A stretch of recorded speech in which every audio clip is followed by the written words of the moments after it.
अस्सलाम वालेकुम। मेरी प्यारी बहनों, शाहीन शाह आपकी खिदमत में हाजिर है।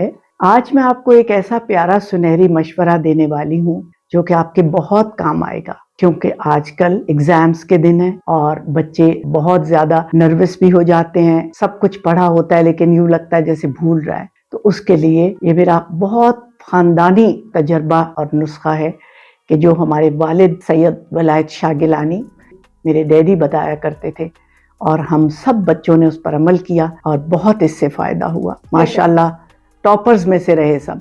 मेरे सब बच्चों ने इस पर अमल किया और माशाल्लाह डिस्टिंक्शंस लेते रहे। मैं खुद स्कॉलरशिप होल्डर रही हूँ। तो प्यारी बहनों, मैं आज आपको 4 ऐसे कलाम बताऊंगी जो आपके बेहद काम आने वाले हैं, जिससे ना आपको याद किया हुआ भूलेगा और आपको अपने अल्फाज में एक्सप्रेस करना भी बहुत आसान हो जाएगा। नंबर 1, आप कभी भी कोई कुरान पाक की सूरत याद करने लगे या कुछ अपना लेसन याद करने लगे तो आप ये दुआ पढ़कर जब अपना लेसन याद करेंगे तो वो आपको कभी नहीं भूलेगा। अल्लामल इंसाना मालम यालम, ये सूरह अलग की आयत है कि जिसमें अल्लाह ताला ने अपने प्यारे नबी सल्लल्लाहु अलैहि वसल्लम से फरमाया कि हम आपको वो सिखा देंगे जो आप नहीं जानते। यानी कि आप जब भी कोई लेसन याद करना हो तो आप ये पढ़ें, यानी अल्लाह मुझे वो सिखा दे जो मैं नहीं जानती। नंबर 2, रब्बी जिदनी इल्मा, ए अल्लाह मेरे इल्म में इजाफा फरमा दे।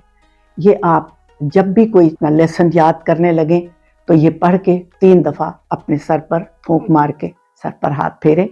इंशाअल्लाह आप जो भी याद करेंगे वो आपको याद रहेगा और वो आपको कभी भूलेगा नहीं। जी, नंबर 3, जो बहुत खूबसूरत कुरान पाक की सूरत, इसमें जिस वक्त नबी सल्लल्लाहु अलैहि वसल्लम पर वही नाजिल हो रही थी तो आप जिब्रील अलैहिस्सलाम के बोलने के साथ साथ वही के अल्फाज को दोहराते जाते थे। एक्चुअली नबी सल्लल्लाहु अलैहि वसल्लम जब वही के अल्फाज दोहराते थे तो उनको ये डर होता था कि कहीं ये मैं बाद में भूल ना जाऊं।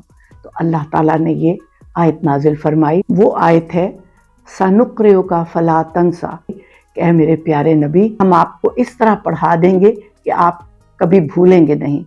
तो आप ये अल्फाज जो हैं सिर्फ सनुक्रियो का फला तंसा, ये आप पढ़ के 7 मरतबा फूंक मारकर अपने सर पर फेरें तो इंशाअल्लाह ताला आपको अपना लेसन कभी नहीं भूलेगा। जी मेरे प्यारे बच्चों, एक और चीज़, रब्बिश रहली सदरी व यस्सिरली अमरी वाहलुल उक़दतम मिन लिसानी यफ़क़हू क़ौली। जैसा कि आप देख रहे हैं, इसका तर्जुमा ऐसे ही है कि अल्लाह मेरी ज़बान की गिरा खोल दे ताकि मैं अपनी बात को एक्सप्लेन कर सकूं सही तरह। ये हज़रत मूसा अलैहिस्सलाम ने जब फ़िरौन के सामने गए थे तो अल्लाह ताला ने उनको ये दुआ सिखाई थी कि अपने ख़यालात का इजहार करने के लिए आप ये दुआ पढ़ें। इंशाअल्लाह इससे जो आपने याद किया होगा वो आपको लिखना एग्ज़ाम में आसान हो जाएगा। मेरी प्यारी बच्चियों और बेटों, ये मेरा फैमिली का आजमूदा नुस्खा है और हमने इस पर अमल किया और बहुत फ़ायदा हासिल हुआ इससे। ठीक है जी, बहुत ही प्यारी आयत हैं। अल्हम्दुलिल्लाह अल्हम्दुलिल्लाह, मैंने इसी के सहारे बहुत सारी कुरान पाक की सूरतें याद की हैं।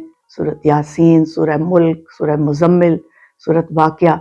आप भी कर सकते हैं सब इंशाअल्लाह, और मेरे बच्चे भी इस पर अमल करते हैं। मेरे प्यारी बेटियों और बच्चों, आप भी इस पर अमल कीजिएगा और देखिएगा कितना इससे फ़ायदा होता है।